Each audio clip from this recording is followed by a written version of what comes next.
어찌됐든 면역력입니다. 근데 면역의 큰 부분을 차지하는 게 바로 뭐냐면 체온이에요. 그래서 손발이 차갑다. 내가 몸의 온도가 추위를 많이 탄다. 그러면 면역력이 앞으로 좋아질까요? 나빠질까요? 나빠질 수밖에 없습니다. 그래서 체온은 나의 면역력의 사전 결과물이라고 보시면 좋을 것 같거든요. 실제적으로도요. 자, 우리 현대인들은 어찌됐든 3명 중에 한 분은 암으로 돌아가시게끔 돼 있잖아요. 피해갈래? 피해갈 수가 없습니다. 근데 암이 생기는 사람과 그렇지 않은 사람의 가장 큰 차이가 뭐냐고 봤더니 체온이랍니다. 중요한 건 뭐냐면 암세포가 좋아하는 온도는 35도예요. 여기서는 막 자랍니다. 근데 암세포는 38.5도 이상을 못 견뎌요. 그러니까 체온이 오르면 오를수록 암세포는 자라기 힘든 상황이다 보시면 돼요. 그래서 그만큼 내 몸의 체온이 떨어진다는 건 암세포가 자라기 좋은 환경이다 이렇게 보시면 돼요. 그러면 체온을 올리면 좋겠죠. 어떻게 올릴까요? 예. 또 뭘 먹을까 고민하시면 제발 이제 그만. 잠시만 죄송합니다. 제가 요즘 비속어를 안 쓸려다 보니까 말이 안 나와요. 그만 먹을 거 생각하고 이제 조금 이제 다른 방법으로 하시면 좋은데 좋은 처방 하나 알려드릴게요. 손바닥을 이렇게 맞대시고요. 비비시는 거예요. 세게 최대한 세게 마찰력을 위해서 비비시면 됩니다. 언제까지 비비면 좋냐 이렇게 하면 닭똥 냄새 날 때까지 비비시면 딱 맞다고 보시면 돼요. 그러면 요 손가락 틈을 검지하고 중지 사이로 벌리시면 돼요. 이제 벌려서 귀에다 이렇게 갖다 댑니다. 그래서 이걸 아래 위로 막 비비시는 거예요.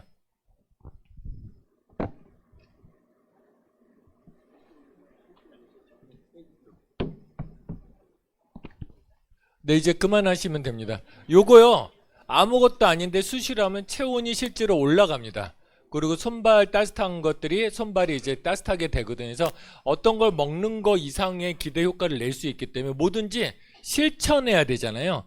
딱 일주일만 해보세요. 그러면 내 몸의 온도가 이렇게도 올라갈 수 있구나. 그걸 느끼실 수 있습니다. 그래서 제일 중요한 건 또 귀하고 여러분들 침 맞죠? 침 중에 두침, 수지침, 채침, 족침, 이침, 다양한 침들 있잖아요. 이 중에서 어느 게 침이 제일 효과가 빠를까요? 두침입니다. 근데 두침은 아무데나 맞으면 안 돼요. 아무한테나 맞으면 안 돼요. 두침은 머리에다 놓는 거잖아요. 그래서 용인의 어떤 한의사가 그 중풍 고치는데 용하다고 했는데 이분이 두침으로 유명하신 분인데 1년에 4명 정도는 한쪽마저 마비돼서 나간다는 이런 그 뉴스 기사가 나온 적도 있거든요. 그러니까 두침은 그만큼 힘들어요. 근데 효과는 빠르지만 위험한 게 많으면 가급적 피하면 좋겠죠. 이건 전문가한테 하는 거고요. 그 다음에 좋은 게 이침입니다. 이제 뇌하고 가까울수록 효과가 빠르거든요. 그러니까 귀가 따뜻해지면 어떻게 되겠어요? 내 몸에서 내 몸이 따뜻하구나. 그렇게 해서 작용을 하게 됩니다. 그래서 요거를 자주 비벼주시면 좋다 말씀드리고요. 오늘 면역력 슈퍼 처방전. 그래서 면역에는 어떤 것들이 좋은지 하기 전에 지난주 복습을 해야 되겠죠. 그죠? 지난주 거 다 기억나세요? 네. 거의 안 나실 겁니다. 그래서 다시 한번 지난주 거 복습하고 다이어트 할 때 꼭 우리가 클린 프로그램 해야 될 이유. 왜 꼭 밥을 안 먹어야 돼 하는데 그 다이어트의 가장 기본은 섭취 칼로리, 소비 칼로리가 있는데 살이 빠지려면 섭취 칼로리보다 소비 칼로리가 많아야 되겠죠. 근데 우리가 먹는 것들을 소비하기에는 너무 버거워요. 그죠? 그래서 여러분들 아침, 점심, 저녁 다 먹는 이 하루의 끼니를 다 칼로리를 합친 다음에 이걸 소비하기 위해서는 하루에 운동을 3시간에서 4시간 정도 해야 돼요. 예전에 일산에 몸짱 아줌마 유명했죠. 그래서 방송마다 헬스클럽 가서 하루에 1시간씩 운동하는 나는 왜 살이 안 빠지는데 그 몸짱 아줌마는 하루에 6시간씩 했어요. 그러니까 이게 일반인들이 직장 생활하면서 운동으로 살 뺀다는 거 거의 힘든 과정이라고 보시면 돼요. 그래서 제일 중요한 건 섭취하는 칼로리를 일단 줄여주는 게 중요하다. 그러기 위해서는 반드시 클린 프로그램 하는 게 좋다. 요걸 좀 말씀드렸고요. 이 클린 프로그램 할 때 장점은 섭취 칼로리, 소비 칼로리에서 섭취 칼로리를 줄이면서 소비 칼로리를 늘려준다. 그 다음에 독소를 배출해야 된다 그랬죠. 독소를 안 빼면 어떻게 된다고요? 독소라는 건 독소가 우리 몸의 정상세포를 공격하기 때문에 위험하다고 생각합니다. 그래서 이 독소를 보호하기 위해서 물로 코팅하고 그래도 안 되면 지방으로 코팅을 해요. 그러니까 내 몸에 독소가 있으면 내가 밥을 안 먹어도 자꾸 몸에서 지방을 만들어서 이 독소를 코팅하기 위해서 지방이 늘어나겠죠. 그래서 체지방이 늘어나는 거거든요. 그래서 이런 부분들이 있기 때문에 반드시 독소를 제거해야 되고 영양소 불균형을 해결해야 되기 위해서 어찌됐든 다이어트 하기 위해서는 첫 번째 뭐 해야 된다? 클린을 해야 된다. 요거를 좀 말씀드리고 싶고요. 그 다음에 다이어트 불변의 법칙. 왜냐면 클린하고 난데 유지를 해야 되잖아요. 그럼 유지하기 제일 중요한 게 인체 주기 말씀드렸죠. 인체 주기는 뭐가 있어요? 배출이 있고요. 그 다음에 흡수 주기가 있고, 그 다음에 동화 주기가 있다 그랬죠. 이런 부분들인데 제일 중요한 건 요거를 우리가 계속 반복적으로 알아야 될 게 뭐냐면, 분명히 아침 4시부터 12시까지는 먹는 게 좋다, 안 먹는 게 좋다? 바로 지난주에 배웠는데 오늘 아침 센터 나와서 또 장가지떡 이딴 걸 먹고 있잖아요. 그죠? 금방 까먹는 거예요. 그래서 살찌는데 분명히 이유가 있는 거예요. 이제 이거는 습관이 건 거거든요. 근데 제일 중요한 건 우리가 자꾸 반복적으로 알아서 그 습관을 얼마만큼 유지해내는 게 중요하다. 그 다음에 음식궁합 얘기했죠. 음식궁합에서 야채가 섞인 건 좋다. 그 다음에 야채와 탄수화물이 섞인 건 뭐야? 밥, 빵, 밀가루, 떡 이런 것들 있잖아요. 이런 것들이 좋은데 야채와 탄수화물이 섞인 건 괜찮다. 요거 말씀드렸죠. 근데 가급적이면 나는 살을 좀 주기적으로 빼고 있고 건강을 좀 유지하고 싶다. 이런 분들은 이제 흰쌀밥 이런 거보단 전분질이 많은 것들 있죠. 고구마, 감자 이런 것들을 활용하시면 좋고요. 단호박 같은 거 이런 것들을 활용하시면 좋거든요. 그래서 야채 샐러드에다가 단호박 먹는 것도 괜찮다 이렇게 보시면 될 것 같고, 그랬더니 평생 내가 염소도 아니고 풀떼기만 먹고 사냐. 참 우리 단순해요. 우리 식생활은 야채와 밥이 많습니다. 뭐예요? 비빔밥 있죠. 어제 저녁도 저는 보리 비빔밥 맛있게 비벼 먹고 왔거든요. 비빔밥 있고 대신 거기에 고기를 넣으면 어떻게 돼요? 큰일 나는 겁니다. 그래서 가급적이면 비빔밥. 계란은 괜찮겠지. 여러분들 계란이 완전 식품인 줄 알고 있는데요. 사실 자연스럽게 만들어진 계란은 괜찮지만 요즘 계란은 인공적으로 만든 거나 마찬가지예요. 더 중요한 건 양자 측정을 하다 보면 사람들이 비소가 검출이 돼요. 비소가 뭐냐면 사약을 만드는 재료거든요. 근데 내 몸에 있으면 좋겠어요, 나쁘겠어요? 맨날 몸에 사약이 쌓이니까 문제가 생기겠죠. 그런데 그 비소가 왜 검출될까 봤더니 공기 중에 떠다니는 것도 있는데 중요한 건 계란 속에 비소가 검출된다는 거예요. 그러니까 계란이 좋은 거예요, 나쁜 거예요? 좋지 못하다. 요거를 좀 완전 식품은 아니다. 요런 부분들을 좀 말씀드리고 싶고요. 그리고 그럼 비빔밥만 먹냐? 좀 생각 좀 했으면 좋겠다는 거죠. 우리 나물 먹어도 밥에다 야채 먹은 거죠. 이렇게 보시면, 그래서 내 체질에 따라서 나는 나물하고 밥이 맞는지 그냥 샐러드에 단호박이 맞는지 요걸 찾아가는 것도 되게 중요한 작업이다. 이렇게 보시면 되겠죠. 먹어보고 다음날 컨디션 보면 그게 어떤 게 나한테 맞는지 요걸 알 수 있거든요. 그래서 그렇게 이해하시면 좋겠다 말씀을 드리고요. 단 하나 야채 좋다 그러니까 생야채가 좋냐? 무조건 그렇진 않아요. 어떤 사람한테 나물이 좋고요.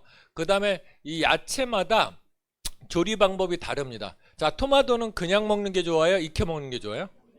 무조건 익혀 먹어야 됩니다. 토마토 안 익혀 먹으면 오히려 몸에 문제가 생길 수도 있습니다. 왜냐면 모든 작물은 변을 발효시켜서 퇴비를 줘야 되잖아요. 근데 토마토는 퇴비를 주면 죽습니다. 토마토는 생똥을 줘야 돼요.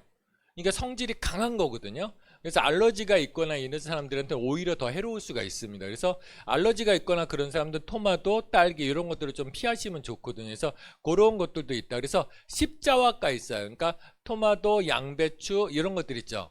양배추는 생으로 먹는 게 아니고 삶아 먹는 거예요. 브로콜리도 십자화가죠. 브로콜리도 생으로 먹는 게 좋을까요? 삶아 먹는 게 좋을까요? 삶아 먹는 게 좋다. 그래서 삶아 먹어야 되는 야채들이 있다. 이런 부분들 이해하시면 좋을 것 같고요. 그래서 야채하고 육류는 괜찮다고 했죠. 야채하고 육류 정도는 괜찮고, 대신 육류하고 탄수화물이 섞이면 좋다, 나쁘다? 무조건 나쁘다. 이건 왜냐면 육류가 소화되는 산성도하고요, 탄수화물은 소화되는 소화액이 알칼리입니다. 그러니까 서로 달라요. 그러니까 우리가 밥하고 고기랑 같이 먹으면 위에서는 이거를 산성을 내보내든지 아니면 알칼리를 내보내든지 아주 완전 분해돼야 흡수가 되거든요. 그런데 이게 중화돼 버려요. 같이 먹어지면 위산이.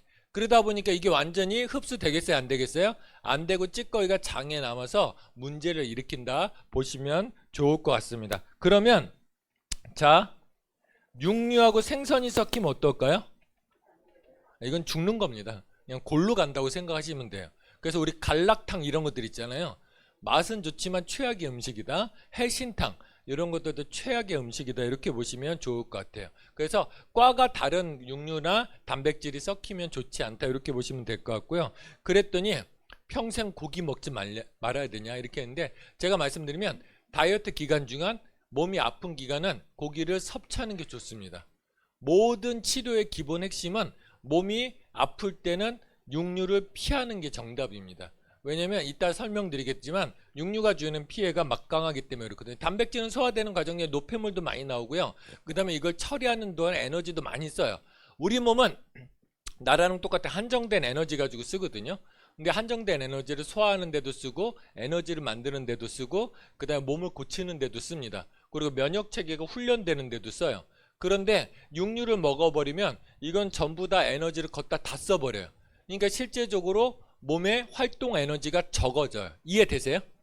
잠시 후에 이것도 자세히 설명드리겠습니다. 근데 그러면 고기를 평생 안 먹을 수는 없잖아요. 이렇게 되는데 가만 봤더니 그러면 사람들이 고기를 먹는데 어느 정도까지는 몸에 피해를 일으키지 않는가 봤더니 일주일에 300g 요 정도는 몸에 전혀 피해를 일으키지 않는다는 거예요. 그러면 일주일에 우리가 몇 번은 먹을 수 있어요? 한 번 먹는 사람 고깃집 가면 2인분 드시는 분들이죠. 고깃집 기준은 보통 150g 기준이죠. 그러니까 1인분씩 먹는다 그러면 2번 먹어도 돼. 이때는 밥하고 같이 먹어도 돼. 어차피 일주일에 한 번이니까. 치료 기간이 아니라 그러면 평상시에는. 그런데 2인분씩 먹는다 그러면 일주일에 한 번 이런 식으로 결정하시고요. 일주일에 한 번 먹고 나머지는 그냥 야채랑 밥 먹는 게 훨씬 더 건강한 삶을 유지할 수 있다. 요걸 좀 말씀드리고 싶습니다. 그래도 난 일주일에 2-3번은 먹어야 되겠다. 그러면 어디서 먹으면 된다고요? 여제성에서 먹는 고기는 제로 칼로리다. 이거 좀 말씀드리고 있습니다. 그렇게 드시면 좋을 것 같고요. 그 다음에 가장 기본적으로는 저염식을 유지하는 게, 일단은 몸이 치유되는 기본 과정 중에 내가 몸을 고치고 싶다 이럴 때는 무조건 저염식, 내가 살을 빼야 되겠다 할 때는 무조건 저염식이 기본 원칙이라고 보시면 돼요. 모든 식이요법의 아버지가 누군지 혹시 아세요? 네, 제한 거슨 박사예요. 그래서 거슨 식이요법 가끔 들어보셨죠? 이분은 환자들한테 소금을 주지 않기로 유명합니다. 그래서 원래 음식 테라피의 시초거든요. 그러니까 얼마나 많은 경험들이 쌓여 있겠어요. 또 그 거슨 요법이 지금도 현대의학에서 살아남아 있거든요. 그러니까 그만큼 우리가 몸이 회복되고 다이어트 하는 데는 반드시 저염식을 해야 된다. 이거는 제가 매주마다 각 질환별로 소금이 어떤 피해를 일으키는지 요거 좀 말씀드리도록 하겠습니다. 그래서 최고의 식사는 자, 인체 주기 맞추고 음식 궁합 맞추고 저염식을 해야 되는데 요걸 맞추려고 음식을 먹다 보니까 힘들죠. 그리고 샐러드 요즘 가격이 어때요? 깜짝 놀랐어요. 저도요. 망고 한쪽에다가 그냥 좀 얹어놨더니 원재료비만 한 15,000원 들었더라고요. 4명이 먹으면 6만원이고요. 집에서 먹는데 야, 이거 만만치 않겠다. 그래서 우리 트루플래닛이가 얼마나 가격이 저렴하고요. 트루플래닛은 완벽한, 그래서 저는 메나테크 제품 중에서 다 없어지고 딱 하나만 남는다 그러면 뭘 선택하느냐? 저는 엠브로토스가 아니고 트루플래닛이에요. 왜냐면 엠브로토스를 먹는다고 해도 고지혈증은 안 좋아져요. 엠브로토스가 많이 먹는 걸 어떻게 이겨내요? 그렇잖아요. 고지혈증은 많이 먹어 생긴 거거든요. 이걸 엠브로토스가 어떻게, 예전에 얘기하던 엠브로토스를 8통씩 드시는 분인데 고지혈증 어떻게 해? 왜 고지혈증이 있냐 그런 거야. 그래서 속으로는 많이 먹는 거, 많이 먹어 생긴 거 엠브로토스가 어떻게 해결하냐. 그거는 피해는 막아줄 수 있겠죠. 해결할 수 있는 건 아니거든요. 그래서 그런데 그런 식이 조절서부터 모든 영양이 들어있는 게 트루플래닛이다. 특히나 제가 야채하고 그 탄수화물이 섞이는 게 좋다고 그러고 야채하고 육류하고 섞이는 건 괜찮다 그랬잖아요. 근데 육류도 많이 먹으면 해롭다 그랬죠. 근데 트루플래닛은 이 단백질을, 보통 일반적으로 체중 조절 식품들은 전부 다 식물성 단백질에다 유청 단백질을 써요. 그러면 식물성 단백질을 주로 뭐 쓰냐면 대두를 써요. 이러면 알러지가 일으킵니다. 근데 대두를 쓰는 이유니까 값이 싸기 때문에 그래요. 근데 대두는 알러지를 일으키고 더 중요한 건 유전자 변형이 섞여 있을 가능성이 높습니다. 그런데 이 트루플래닛은 완두하고 현미를 썼어요. 지난번에 제가 지난주에 말씀드린 완두하고 현미를 섞었더니 완전 단백질이 되다 그랬잖아요. 그래서 식물성 단백질도 섭취하고 육류를 안 먹어도 되는 거야. 그러니까 내 몸에 필요한 단백질도 공급해주고 이 안에 야채, 과일, 유산균, 비타민, 미네랄, 심지어 당, 영양소까지 다 들어있어요. 그러니까 이거를 한 번에 먹기는 힘들어. 또 이만큼 먹으려면 칼로리가 높아지잖아요. 근데 이 모든 걸 한 포에 넣어놓은 거기 때문에 자, 지구상의 최고 좋은 음식은 뭐라고요? 트루 플래닛이다. 이렇게 보시면 좋을 것 같습니다. 예. 그럼 오늘 이제 본격적으로 면역에 대해서 얘기하겠습니다. 면역은 우리 몸에서 정말 중요한 게 뭐냐면 장수하는 사람들, 제가 말씀드린 건 단순히 오래 산다는 거 아니에요. 오래 살아도 요양병원에 30년 이러면 어때요? 우울하겠죠. 정말 우울한 겁니다. 차라리 죽고 싶다고 하잖아요. 근데 나는 빨리 죽을 거라고 여러분 미리 말씀드리지만 요양병원이 이렇게 많이 생기는 건 뭐냐면 요양병원에 침대 하나 딱 환자가 누워있으면 정부로부터 지원금이 나옵니다. 그러니까 요양병원 입장에서는 이거 굳이 죽일 이유가 없어요. 어떻게든지 생명 유지를 합니다. 그러니까 모든 의료 체계가 그렇게 되어 있기 때문에 여러분들 나 일찍 죽고 싶어도 일찍 죽인다 안 죽인다? 안 죽여요. 그냥 오래 살 수밖에 없습니다. 그렇기 때문에 억울하지 않으려면 내가 건강 수명을 늘려야 돼요. 그래서 실제적으로 지금 평균 수명은 늘었지만 건강 수명은 줄었습니다. 그래서 건강 수명 관리를 해야 되는데 이 건강 수명을 좌지우지하는 게 바로 면역이라는 거예요. 그래서 내가 오래 건강하도록 살고 싶다 그러면 면역력이 잘 움직여야 돼요. 그래서 실제적으로 면역이라고 하면 뭐냐면 모든 건강의 지표라고 보시면 돼요. 그러니까 내가 음식을 잘못 먹었던, 생활 습관이 잘못됐던, 독소를 많이 먹었던 모든 것들의 통칭이 오랫동안 쌓여서 나오는 게 면역력 이상이에요. 그러면 면역력이 이상하다는 건 빨리 내 습관을 바꿔야 된다. 이렇게 이해를 하시면 좋을 것 같습니다. 그러면 면역은 어떤 뜻이냐면 외부의 위험한 침입자로부터 방어하는 기능을 면역이래요. 그러니까 외부의 침입자가 뭐가 있어요? 바이러스, 박테리아, 곰팡이 이런 것도 있잖아. 요즘 여러분들 면역력이 얼마나 떨어졌냐면 폐에서 곰팡이가 발견되는 사람도 있습니다. 실제로 이거 골치 아프거든요. 근데 그런 경우도 많아요. 면역력이 적기 때문에 곰팡이 정도는 면역이 가볍게 해결을 해야 되는데 그마저도 해결을 못하는 경우도 많이 생긴다는 거죠. 그래서 우리가 건강에도 면역이 중요하지만 생각에도 면역이 되게 중요합니다. 잘 살려면. 생각에도 면역력이 생겨야 돼요. 그러니까 외부 침입자, 그러니까 나를 괴롭히는 요소들로부터 면역력이 생겨야 돼요. 어떤 사람은 맨날 그러잖아요. 이 사람 때문에 계속 스트레스 받습니다. 그러면 그 사람이 문제예요? 내가 문제예요? 내가 문제예요. 제가 어떤 얘기를 많이 하냐면 자꾸 주변 사람들을 바꾸려고 그러는데 그게 안 바뀌거든요. 왜냐면 여러분들 내 방에 누군가 초대해서 친구가 와서 어지르고 갔어요. 누가 치워야 돼요? 내가 치워야 돼요. 동생이 와서 어지르고 갔어요. 누가 치워야 돼요? 내가 치워야 돼요. 그러니까 결과적으로 내 마음은 누가 괴롭혔던 결과적으로 내가 치워야 됩니다. 그러려면 내가 거기에 대한 면역력을 키워야 됩니다. 그래서 그 면역력을, 생각에 대한 면역력을 키우는 것도 되게 중요한 부분이다. 요걸 좀 말씀드리고 싶습니다. 그래서 외부로부터 침입자로부터 방어하는 거다. 이렇게 보시면 좋을 것 같고요. 그러면 면역이 가장 먼저 하는 일이 있습니다. 가장 먼저 하는 일은 뭐냐면 자, 무엇이 인체에 속하는지 이거를 작이라 그래요. 그 다음에 무엇이 그렇지 않은지 이거를 비작이 이물질이라 그래요.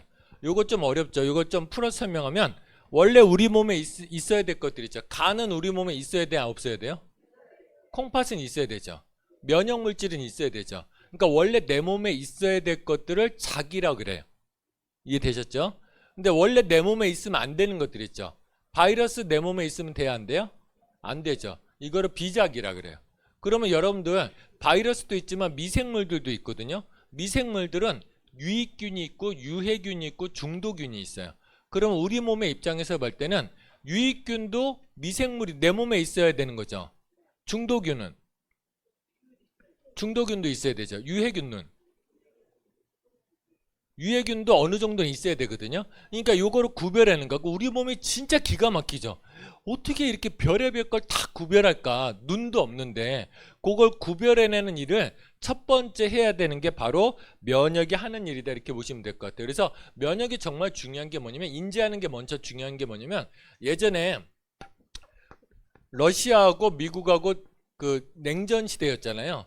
그래서 서로 빠른 제트기 막 이런 걸 개발하는데 열일을 했습니다. 근데 러시아는 무조건 뭐예요? 단순하잖아요. 무조건 크고 무조건 빠르고 무조건 세게잖아요. 그래서 그 당시에 그 대두됐던 게 뭐냐면, 미국은 F기, F-16기, 그 러시아는 미극이었어요. 그런데 중요한 건 뭐냐면, 러시아가 미극기가 성능이 10배 이상 뛰어났답니다. 더 빠르고요. 더 빠르게 그 회전할 수 있고요. 그 다음에 더 많은 무기를 쏠 수 있을 때. 근데 한번 붙었거든요.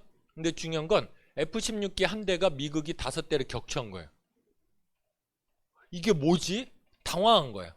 뭐지 하고 봤더니 그 미극기는 전방 2km의 적군을 구별할 수 있는데 F-16기는 8km를 구별할 수 있대요. 그러니까 미극기가 전기가 발견하기 전에 F-16기는 쏴버리는 거예요. 그러니까 가장 중요한 건, 우리가 뭔가를 싸울 때 가장 중요한 건 먼저 인지하는 거. 이게 중요하다. 그래서 면역세포도 그 일을 가장 먼저 한다. 이렇게 이제 보시면 좋을 것 같아요. 그래서 우리가 살면서 여러 가지 지혜가 필요한 것 같아요. 미국하고 이제 그 러시아하고 일화들이 되게 많습니다. 그래서 우리가 생각의 차이, 우리 면역력은 무조건 세야지 이런 게 아니고요. 스마트하게 일해야 돼요. 아까 막 무기 이거 개발하려고 러시아 개발할 때 미국은 어때요? 빨리 발견하면 되지. 생각의 전환이죠. 그러니까 이런 것들이 되게 많습니다. 예전에 재밌는 일이 있는데, 미국에서 나사에서 우주에서 볼펜이 나올까요, 안 나올까요? 가봤어요, 그죠? 우주에는 중력이 없기 때문에 볼펜이 안 써져요. 그래서 미국이 당황한 거예요. 우주인을 저기 지구에서 우주로 보내서 여기서 기록을 해야 되는데 볼펜이 안 써지니까 어떻게 쓸까? 그래서 막 MIT 공대 출신해가지고 600만 달러를 들려가지고 볼펜을 개발했습니다. 그게 여러분들이 쓰고 있는 젤리펜이에요. 이해되세요? 그래서 미국이 우주 정거장에서 러시아인을 만났어요. 니네 우주에서 글씨 못 쓰지. 우리는 글씨가 써지는 볼펜을 개발해서 600만 달러 들여서 러시아인이 비웃는 거예요. 우리는 그냥 연필로 써, 이렇게 된 거예요. 이해되셨습니까? 그래서 생각의 전환하는 게 문제를 해결하는데, 아주 연필은 중력을 안 타잖아요. 그래서 이런 부분도 보시면 될 것 같습니다. 아직도 안 웃는 분은 많이 힘드신 분이세요. 네. 그래서 이 면역이 인지를 하느냐 못하느냐에 따라서 과면역이 있고요. 그 다음에 저면역이 있고 자가면역 질환이 있습니다.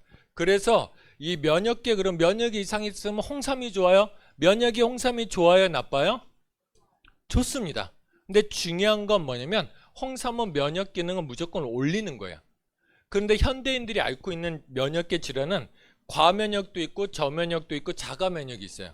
근데 자가면역이라든지 과면역이 홍삼을 먹으면 안 좋을 수도 있습니다. 그래서 이 면역에 대해서 이해를 하시면 돼요. 과면역이라는 건 뭐냐면, 너무 예민하게 반응을 하는 거예요. 예민하게 몸을 반응하는 거예요. 그래서 우리가 나와서 적당히 싸워야 되는데 뒤지게 싸울 때 있죠. 주변에 보면 그런 사람도 있어요? 그런 사람도 있지 않아요? 아니, 별거 아닌 건데 막 지구가 무너질 것처럼 걱정하거나, 아니면 별거 아닌데 죽을 듯이 달려드는 사람들 있죠.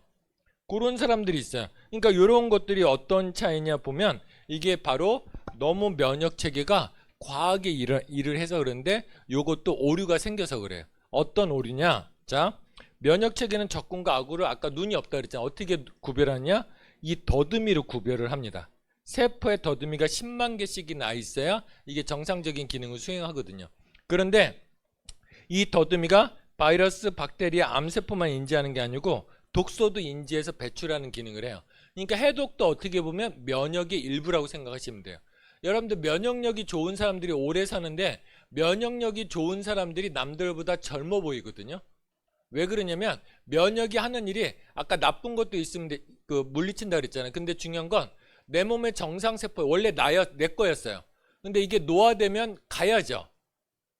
노화되면 그 내 게 아니잖아요. 그럼 노화된 세포를 잡아먹고 새로운 건강한 세포를 만드는 것도 면역이라고 합니다. 그러니까 면역력이 있어야 우리가 동안을 유지할 수 있는 거거든요. 그런데 이런 독소를 인지하지 못하고 바이러스, 박테리아 이런 것들을 인지하지 못하다 그러면 어떤 문제냐면 첫 번째, 과면역을 일으키는 거거든요. 과면역이라는 건 뭐냐면 알러지, 천식, 비염, 두드러기, 습진, 아토피, 환경독소 증후군은 외부에 독소가 들어왔어요. 그럼 이게 싸울 일이에요? 내보낼 일이에요? 내보낼 일인데 얘네들 가지고 싸우고 있는 거예요. 그러니까 조용히 내보내면 아무 문제 없는데 그냥 그걸 붙잡고 싸우고 있는 거예요. 사람도 그렇잖아요. 조용히 내가 가면 되는데 계속 쫓아가면서 막 싸움 붙이잖아요. 그러니까 이런 경우가 생기는 거예요. 이걸 과면역이라고 한다. 이렇게 보시면 좋을 것 같아요. 그리고 저면역은 뭐냐면 더듬이가 부족해서 적군이 왔는지 안 왔는지 인지를 못하는 상황이에요. 그래서 암도 마찬가지예요. 암도요. 이런 경우입니다. 그러니까 아무리 건강한 사람도 암은 돌연변이 세포인데 아무리 건강한 사람도 하루에 5,000개에서 많게는 5만 개, 10만 개까지 이 돌연변이 세포가 생깁니다.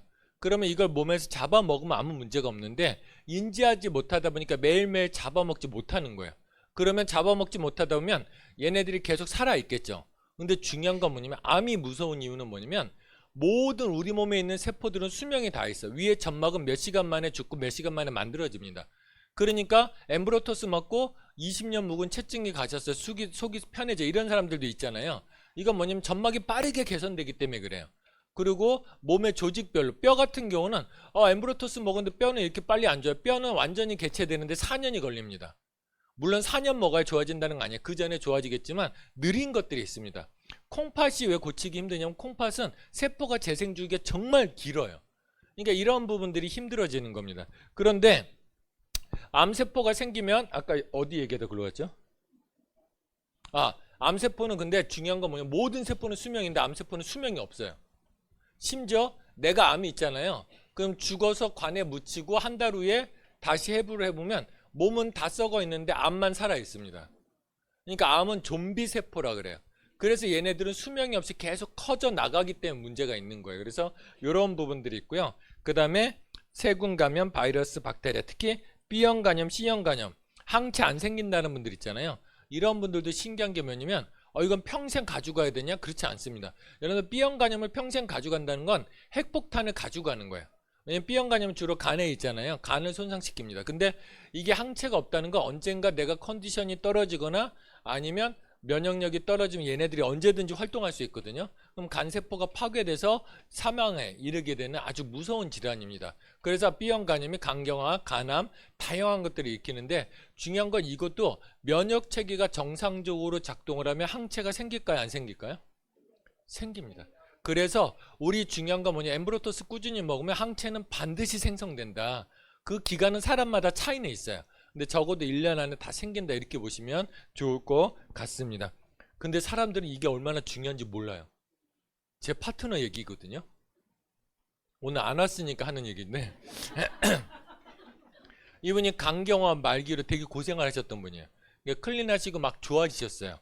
계속 좋아지시다가 한 사업도 하고 계신데 한 3년 지났나? 얘기해요. B형 간염 항체 생겼더라고요. 이러더라고요. 그 언제 생겼냐 그랬더니 제품 먹은 지 1년 전에 1년 정도 먹고 생겼대. 그러니까 그걸 왜 2년 지나서 얘기하냐. 아니, 별거 아닌 것 같아서. 그래서 우리나라 B형 간염 항체 생기는 사람이 많을까 적을까요? 엄청 적거든요. 그러니까 엄청난 일입니다. 지금 내 삶의 위험 요소 하나가 제거된 거거든요. 그래서 그런 부분들이 많다 보시면 좋을 것 같고요. 자가 면역 질환은 뭐냐면 아까 면역 체계는 자기와 비자기를 구별해야 된다 그랬죠. 근데 면역 체계는 뭐만 없애면 돼요? 비자기, 내 몸에 없어야 되는 것만, 있으면 안 되는 것들만 없애면 되는데 중요한 건 자가 면역 질환은 이거는 자기를 공격하는 거예요. 그러니까 면역세포가 나를 공격하는 게 자가 면역 질환이다. 이렇게 보시면 될 것 같고, 요게 류마티즘, 골관절염. 골관절염은 제가 건선 있는 사람들 있죠. 요즘 생각보다 건선이 되게 많습니다. 그리고 건선은 못 고쳐요. 약으로도. 그런데 건선도 자가 면역 질환의 일부인데 건선 피부에 이런 거 좀 각질 생기는 거 그냥 냅두지 뭐 이러는데 이게 지속되면 뭐가 되냐면 골관절염이 와요. 자가 면역 질환의 시작이기 때문에 그렇습니다. 그래서 이 건선도 반드시 치유된다. 루푸스, 피국 분염, 다발성 경화증, 그 다음에 루게리, 중증 근무력증. 중증 근무력증이 생각보다 많거든요. 그래서 여러분들 우리 인바디표 있죠?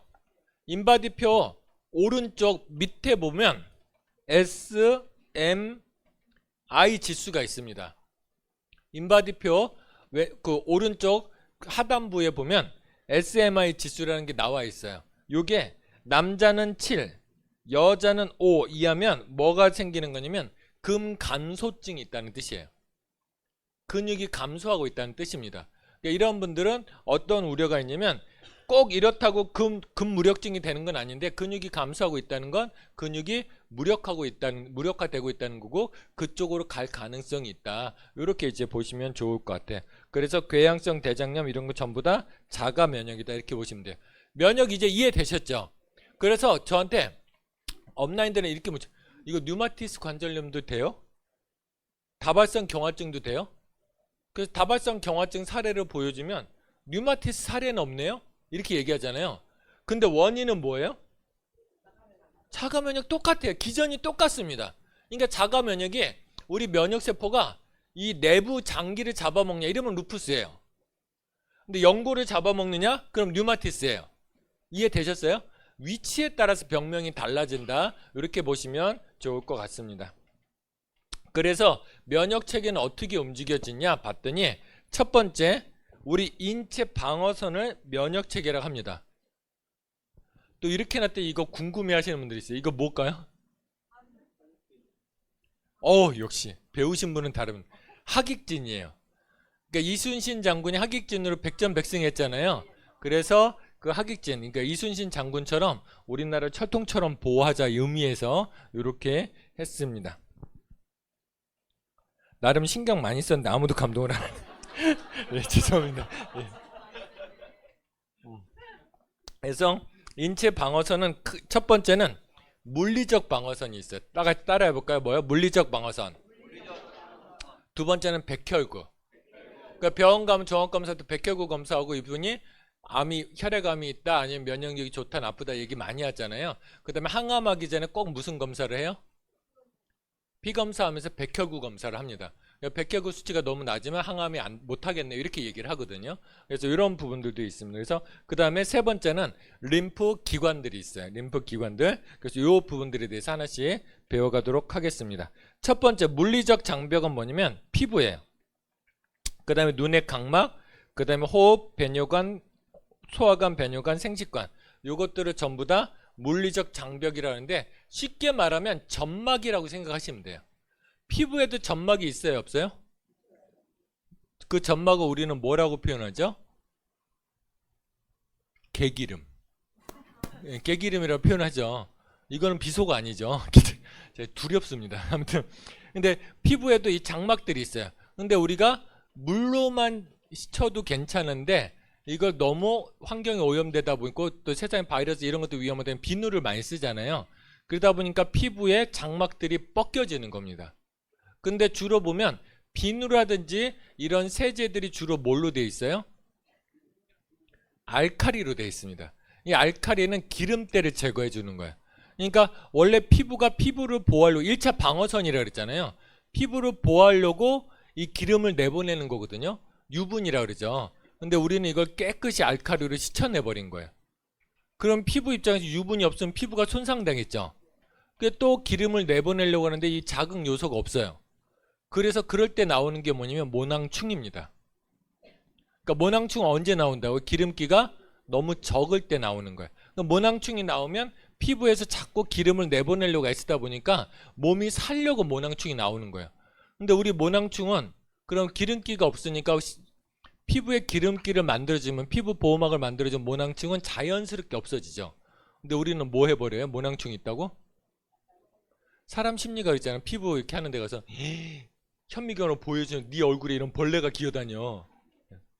장에는 이미 백주마리가 기어다니는데 피부에 기어다니는 뭐 별겁니까? 근데 이 기어다니는 겁주니까 그 항생제 처방을 하는 거예요. 이러니까 피부는 더 나빠지는 거죠. 그래서 모낭충 생기고 모낭충이 많아지면 트러블은 생깁니다. 근데 그걸 막아주는 건 피부에 유분기를 맞춰주면 되는데, 그러면 뭐 해주면 돼요? 아까 알칼리를 썼기 때문에 피부막이 벗겨진다 그랬죠. 그러면 우리가 몸에 쓰는 세안제라 그러나요? 세안제나 비누는 뭘 쓰면 돼요? 약산성. 메나테크에서 나오는 건 전부 다 약산성이다. 이렇게 이해하시면 될 것 같아요. 그래서 왜 메나테크 쓰시는 이해됐죠? 그 다음에 점막이 우리 몸에 눈에도 있고요. 피부에만 있는 게 아니고, 그 다음에 입에서 항문까지는 우리 몸 속이 아니에요. 간은 몸 속에 있죠. 근데 입에서 항문까지 그 안은 잘 생각하면 외부 이물질 공기 떠다니죠. 그러니까 외부랑 통하는데요. 그러니까 몸 속이에요, 바깥이에요? 피부랑 똑같은 바깥이에요. 왜냐면 자, 여기서부터 이렇게 곱창 이렇게 씻듯이 거꾸로 뒤집으면 다 외부에 닿는 데잖아요. 이해되셨죠? 그게 바깥 세상이라고 보시면 돼요. 근데 우리가 입으로 별의별 걸 다 넣어주잖아요.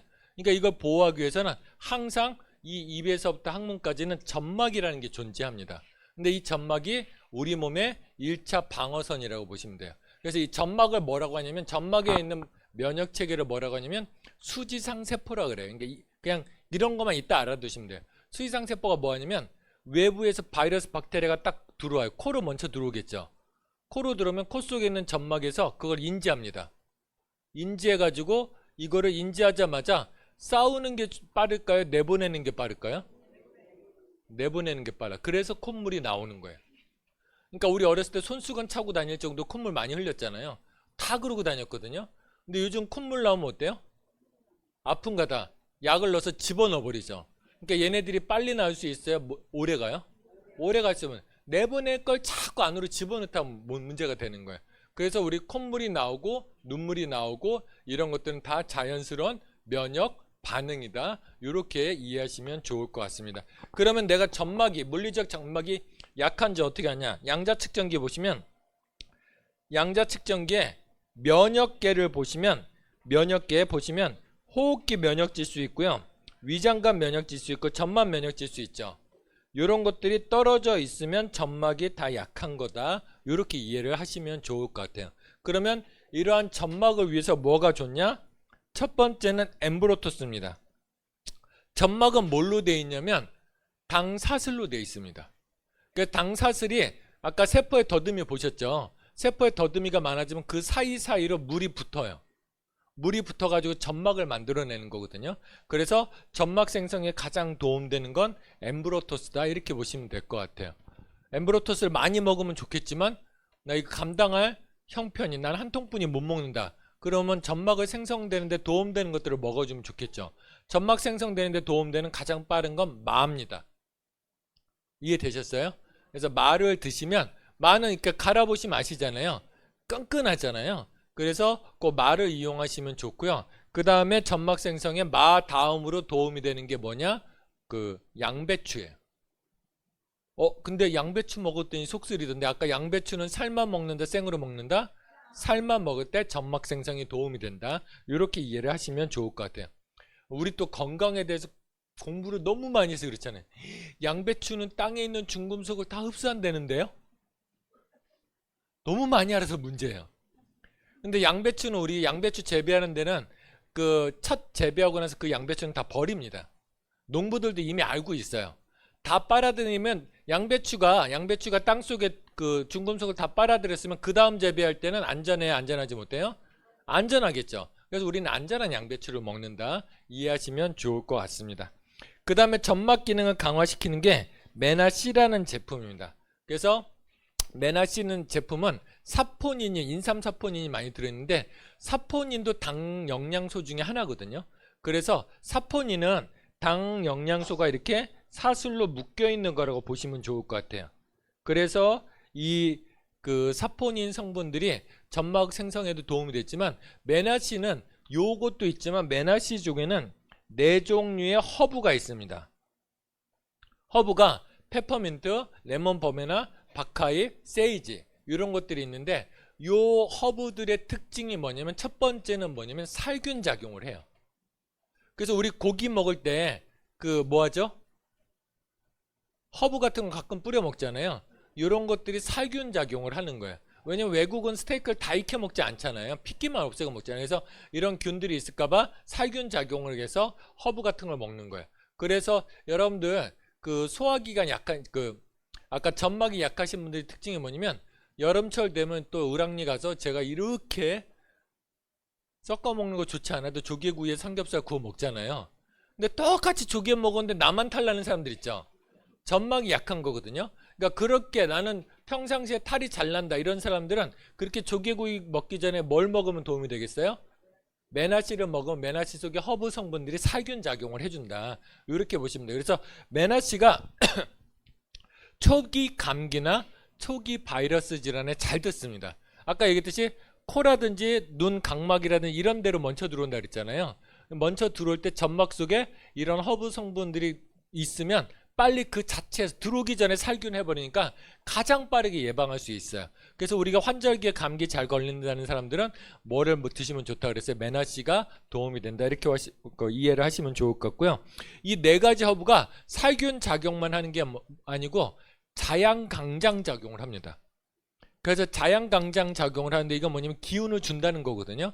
그러니까 평상시에 허약한 사람들은 뭘 먹으면 좋겠어요? 메나씨를 드시면 메나씨 단제품만으로도 효과 보는 사람들이 있어요. 특히 소화불량이 그런 경우 있잖아요. 이때 양자 때도 설명드리면 소화가 안 되는 원인이 수십 가지입니다. 그렇잖아요. 집에 있는 그놈 때문에 그럴 수도 있고요. 밥 먹는데 잔소리하는 와이프 때문에 그럴 수도 있고요. 이런 부분들이 있어요. 다양한 원인들이 있고 나하고 안 맞는 음식을 먹을 수도 있고 근데 다양한 것들이 있는데 이 소화가 안 되는 사람 중에서 위가 안 움직이는 사람들이 있어요. 저혈압 환자라든지 혈액순환이 안 되는 사람, 평상시에 빈혈이 있는 사람 이런 사람들 있잖아요. 그리고 주로 팔다리가 가늘고 배만 이렇게 나와. 뭐라 그랬어요 이런 사람들? 거미들. 예, 이런 거미형 인간들이 뭐가 있냐면 위가 우리가 평상시에는 요만하거든요. 밥을 먹으면 늘어납니다. 그런데 우리가 적당히 늘어나는데 어느 정도까지 먹어요? 숨 찰 때까지 먹잖아요. 숨 찰 때까지 먹는 게 얼마나 미련하게 먹는지 위가 커져가지고 폐와 심장을 누르는 상황이 됐을 때 숨 찬 거예요. 이해되시죠? 그 정도까지 먹는 거예요. 그러면 이게 음식물이 썩혀야 되잖아요. 위산하고. 그러면 위가 움직여야 됩니다. 1분에 8번 움직여야 되는데 이 큰 걸 움직이려면 피가 몰리는 거예요. 근데 내가 평상시에 허약한 사람들은 위로 내보낼 피가 있어요 없어요? 없다 보니까 안 움직여서 소화가 안 되는 거예요. 더부룩하고 오래가고 가스가 많이 찹니다. 그러니까 이런 사람들은 였다가 유산균 먹어요 엔자임 먹어요 그러면 엔자임 먹어보면 어떻게 될까요? 안 움직여서 이게 자꾸 이 안에 머리에 머무고 있는데 여태 엔자임까지 넣으면 가스까지 차가지고 이만해지죠. 그러다 입으로 튀어나오겠죠. 이런 현상이 벌어지는 겁니다. 그래서 이런 사람들한테 뭐가 좋냐면 메나씨가 좋습니다. 아까 얘기했듯이 아까 네 가지 성분이 자양강장장 기운을 준다 그랬잖아요. 또 사포닌이 기운을 주고 마지막으로 페퍼민트, 세이지, 레몬 버베나 이런 것들의 특징이 뭐예요? 천연 소화제예요. 그래서 이런 위를 움직이는 기능을 해준다. 그래서 이런 부분들 보시면 좋을 것 같습니다. 그 다음에 장누수증후군이라는 게 있어요. 장이 있으면 장내 변이 지나가야 됩니다. 근데 아까 얘기했듯이 우리가 장이 깨끗하면 아무런 문제가 없는데 우리가 아까 고기랑 탄수화물이랑 자꾸 섞어 먹는다 그랬잖아요. 그리고 가공된 탄수화물을 많이 먹고 또 포화 지방산을 많이 먹고 또 트랜스 지방을 많이 먹습니다. 그러다 보면 이 장벽이 어느 순간 구멍이 생깁니다. 그러면 여러분들 안에 있는 노폐물들 이거 내독수라고 하거든요. 소화되지 않은 찌꺼기들 있잖아요. 그 다음에 세균, 바이러스, 시체들 이런 것들을 내독수라고 하는데 이게 몸 안으로 들어와 버리는 거예요. 그럼 면역 체계가 미친 듯이 움직이게 됩니다. 그래서 장누수증후군이 정말 위험한 거거든요. 근데 의외로 많습니다. 현대인들 특히 약을 꾸준히 드시는 분들, 피임약을 드시는 분들 이런 분들이 전부 다 장누수증후군이 생기거든요. 그래서 이렇게 됐을 때 오는 질환들이 아까 말한 과면역, 그 다음에 자가면역 이런 질환들을 일으킬 수도 있고 심지어 정신문제를 일으킬 수도 있거든요. 그래서 이런 부분들이 위험해요. 그래서 장누수증후군이 많은데 여태껏 장누수증후군을 해결할 수 있는 방법이 없었어요. 근데 이거 전 세계 최초입니다. 우리나라에는 없어요. 메나테크에서 전 세계 최초로 장누수 증후군을 위한 제품을 만든 거예요. 그래서 이 바이탈 프로 밸런스는 이 새는 장을 막아준다 보시면 좋을 것 같아요. 그래서 이 주 성분은 여러 가지 성분들이 있는데 여러분들 자몽 껍질 있죠? 자몽 껍질 속에 점막 생성을 돕는 물질이 있는데 중요한 건 뭐냐면 이 자몽 껍질은 먹는다고 소화가 안 되거든요. 식이섬유니까. 이걸 분해해서 흡수될 수 있는 형태로 만들어서 요거를 장 점막을 만들도록 하고 기타 장 점막 생성에 도움되고 장 점막 생성하라고 또 명령 내리는 신호 체계들이 있거든요. 이런 것들이 이 한 통에 다 들어있어요. 그래서 여러분들 이 바이탈 프로 밸런스는 메나테크만 유일하게 만드는 제품이에요. 그래서 요 점막이 약하신 분들은 바이탈 프로 밸런스를 드시면 훨씬 도움이 된다 이렇게 보시면 될 것 같아요. 얼마나 뛰어난 제품 이해되시겠죠? 여러분들 자부심 가지셔야 됩니다. 정말 유일하게 가진 제품이다 보시면 좋을 것 같고요. 근데 이게 한 가지 또 좋은 게 뭐냐면 장 점막을 생성시키는 것 중에 하나가 비오틴이라는 비타민 B군이 있습니다. 근데 비오틴이 탈모에 좋네요. 그래서 엉뚱하게 바이탈 프로 밸런스 장 점막 때문에 바이탈 프로 밸런스 먹었는데 머릿결이 좋아졌어요? 탈모가 해결됐어요? 하시는 분들이 되게 많아요. 그러니까 그런 분들한테 같이 적용하시면 도움이 된다 보시면 좋을 것 같습니다. 그 다음에 두 번째는 이제 백혈구입니다. 그래서 두 번째 넘어가기 전에 여러분들한테 좀 이제 두 번째 백혈구가 있어요. 백혈구는 크게 보면 과립구, 림프구, 마이크로퍼지 이렇게 있습니다. 그래서 이렇게 보시면 좋을 것 같아요. 그 병원 가면 아까 혈액 검사를 하고 모든 항암하기 전에 백혈구 검사를 합니다. 백혈구 수치가 낮다 그러면 면역 체계가 낮다. 그러니 항암을 못 합니다. 이렇게 이야기하고 백혈구 수치가 너무 높아도 몸에 이상이 생긴 겁니다. 그러니까 적정한 수치를 유지해야 되거든요. 근데 이 백혈구는 크게 그 과립구, 림프구, 마이크로퍼지 이렇게 돼 있는데 이 과립구는 선천 면역이에요. 그러니까 면역은 크게 보면 선천 면역이 있고 후천 면역이 있거든요. 선천 면역은 뭘까요? 날 때부터 유전적으로 있는 거. 그러니까 여러분들 날 때부터 어떤 사람 공평 얘기하는데 날 때부터 우리는 공평하지 않아요. 날 때부터 면역력이 좋은 사람 있잖아요. 그 날 때부터 면역력이 떨어지는 사람 있어요. 유전적으로 면역력이 약한 사람들이 있습니다. 여러분들 아까 소화효소 얘기했잖아요. 저희가 소화효소가 많으면 떨어지면 병든다 그랬잖아요. 이것도 불공평해. 평생 먹어도요 까딱 없는 사람들이 있어요. 여러분들 그 삼국지에 보시면 황충 장군이 있거든요. 이분은 80세에도요 한 끼에 소 3근을 먹고 술을 한 마를 마셨어요. 근데 80세까지도 전장에 나가 싸웠거든요. 그런 유전자가 있어요. 제가 그런 유전자를 속된 표현으로 식충의 유전자라고 하거든요. 평생 먹어도 괜찮습니다. 그러니까 여러분들 귀 이렇게 보세요. 귀 이렇게 테두리를 따라가다 보면 가운데로 이렇게 나눠지죠. 능선이 하나 있죠. 잘 따라가 보세요. 이렇게 잘 따라가다 보면 가운데 능선으로 이렇게 갑니다. 이 능선이 두꺼운 사람들은 소화효소가 많게 태어난 사람들이에요. 이 능선 있죠. 가운데 능선. 이 능선이 얇은지 두꺼운지 잘 모르겠어요. 그럼 여러 사람 거 보세요. 기준이 되면 있습니다. 그냥 이게 두꺼운 사람들은 소화효소가 많기 때문에 이분들은 아침 점심 저녁 3끼를 먹어도 평생 건강하게 살아요. 그러니까 이분들이 클린할 때 배고픔을 많이 느껴요. 근데 이게 얇게 태어났다 소화효소가 적은 사람들이에요.